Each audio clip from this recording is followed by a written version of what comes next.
Why don't you just tell me a little bit about the business? I've got here was a B2B tech industry, a technology company. Why don't you just tell me a little bit about it, how it was set up, and Yeah, what? yeah. Well, so we had a real fortuitous event,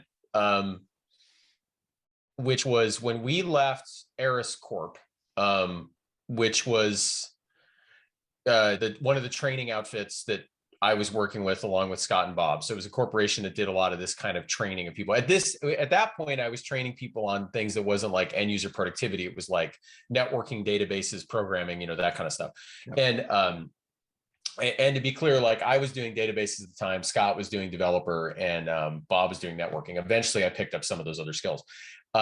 So as we launched into that new business, we were kind of gifted a relationship with Microsoft. And what happened there was we were doing for our current company, building out these kind of presentations, technical briefs, what in the vernacular at the time was called technology evangelism, which is not used nearly as much anymore. But it was this idea sponsored by this guy named Guy Kawasaki, who oddly enough worked at Apple at the time, back in the day. And he believed that you needed to kind of evangelize the technology to the masses. And I'm not going to try to do justice to like a definition of technology evangelism right now, but like, because it's a whole topic unto itself, but it's this idea of evangelizing the technology. And so we were, guys who could train and communicate, and we understood technology pretty well. So Microsoft needed people to like write a paper about the new technology, or put together a demonstration application that showed off the new technology, or give a talk to like 200 potential customers about the technology. And so we were doing this kind of work for Microsoft along the side. And when we left, for some reason, I have my suppositions, but it's, as young men at the time, we didn't really probe too much. Our boss said, you can continue to do this work with Microsoft. You just have to give us a 10% cut of whatever you make over the next year. And I remember at the time we were always grumpy writing that check, but it ended up being a really good thing for us. So, and probably the reason he did it might be the reason people would guess, is that he didn't want to all of a sudden say, oh, we built this relationship with this team in Microsoft, and just because these guys left the company, you don't have access to them. Right. He wanted to maintain his relationship with Microsoft in other areas where he was doing work with Microsoft, which was a lot of training. And so I think that's how it played out. So we ended up having this relationship with Microsoft. And to the points we were talking about, this oddly correlates the history conversation we were having. Microsoft was huge back then. Mm. They were actually considered cool back then, oddly enough. I mean, talk about market dominance. I mean, today, if you get a phone, it's Android or Apple, right? Pretty much. I mean, there are other phones that no one can recall, even if they were under penalty of death, that exist, right? But there are two phones, and those are the ones everybody remembers. That's not 97% market share. Yeah.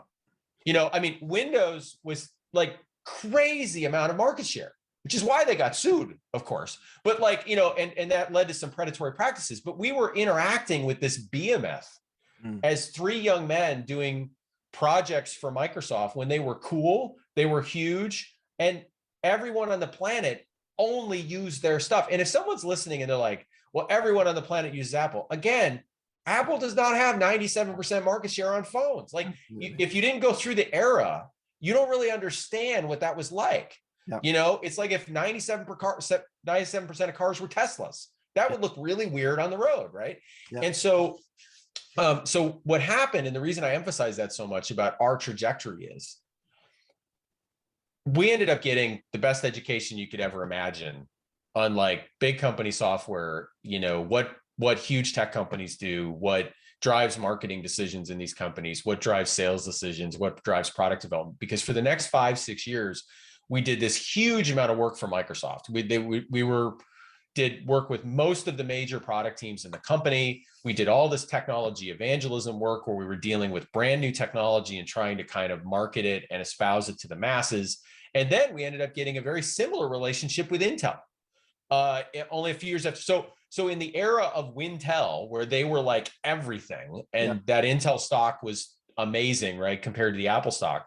Yeah. We we were working with both guys. And so what ended up happening is not only did we grow a company, and we ended up with a company that was like 2.5 million in revenue and like 20 plus, mostly contractors, some employees. But they were pretty dedicated contractors in a lot of ways to us. It was great. It was this amazing educational spin up. And there's so many things we learned by being to work with these guys in their ascendancy that we've applied years later and has been super beneficial. There was a dark side to that model, though, is that almost all of our revenue came from both companies. Right. So we were like the equivalent of a supplier to Airbus, who the only other person they could sell to is Boeing, but their Airbus contract says you can't sell to Boeing, right? And they're stuck just selling parts to Airbus, right? Yeah. And they grow this huge company, and the stress of, in essence, kind of being beholden to both companies, even though we had multiple relationships and multiple contracts and work with different parts of the company, we knew we had two singular vendor accounts, and all it would take is somebody up above us to nuke those things. And we were in trouble. And that led to a lot of different decisions when we started company two.